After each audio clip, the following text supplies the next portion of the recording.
Halo semuanya, selamat siang. Kali ini kita akan memasuki praktikum ekonometrika acara 6 tentang regresi dengan variabel dummy. Silahkan dibuka modulnya di halaman 50. Langsung saja kita mulai. Yang pertama, kalian tulis data 20 karyawan di perusahaan PT Maju Mundur yang ada di modul. Silahkan tulis pada lembar kerja SPSS. Kemudian simpan dengan nama dummy. Setelah itu, kalian klik menu Analyze, kemudian pilih submenu Regression. Lalu klik Linear. Masukkan variabel gaji pada kotak sebelah kiri ke kotak dependen dan variabel masa kerja, pendidikan, kelamin ke kotak independen dengan mengklik tombol tanda panah. Hasilnya akan tampak seperti berikut. Kemudian klik OK, maka hasil output SPSS-nya akan seperti pada tampilan berikut.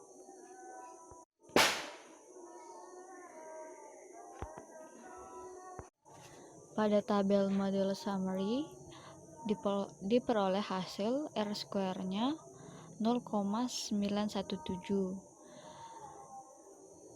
Artinya, hasil regresi menunjukkan bahwa variasi masa kerja, tingkat pendidikan karyawan, dan jenis kelamin mampu menjelaskan variasi gaji karyawan sebesar 91,7% dan sisanya sebesar 9,3% dijelaskan oleh faktor lain di luar model.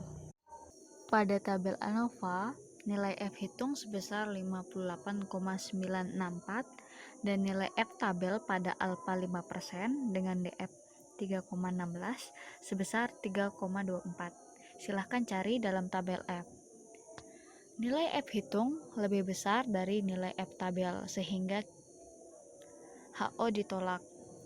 Bisa juga lihat nilai signifikansi sebesar 0,000 lebih kecil dari alfa sama dengan 0,05, maka HO ditolak atau H1 diterima.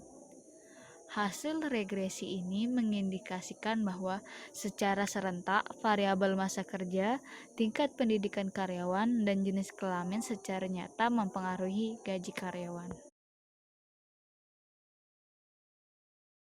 Dan pada tabel koefisien, uji signifikasi variabel independen terhadap variabel dependen menunjukkan bahwa nilai T hitung variabel masa kerja sebesar 9,448, variabel dummy tingkat pendidikan sebesar 10,560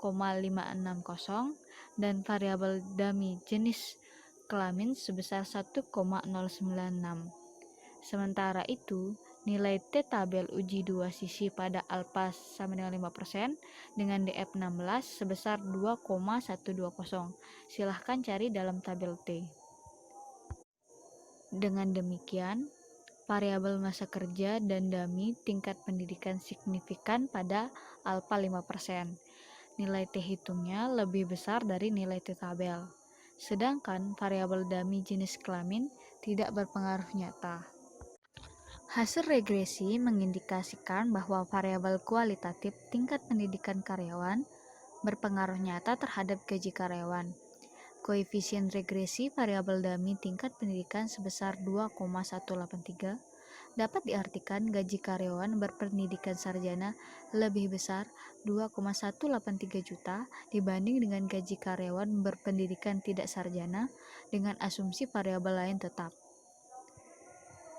Variabel dummy jenis kelamin tidak signifikan, maka dapat diartikan tidak ada perbedaan gaji antara gaji karyawan pria dan wanita dengan asumsi variabel lain tetap. Koefisien regresi variabel dummy jenis kelamin 0,228 artinya gaji karyawan pria lebih tinggi 0,228 juta dibanding dengan gaji karyawan wanita, tetapi secara statistik perbedaan itu tidak berbeda nyata. Mungkin sekian penjelasan dari acara ini. Jika ada yang tidak dimengerti bisa ditanyakan pada koas di grupnya masing-masing ya.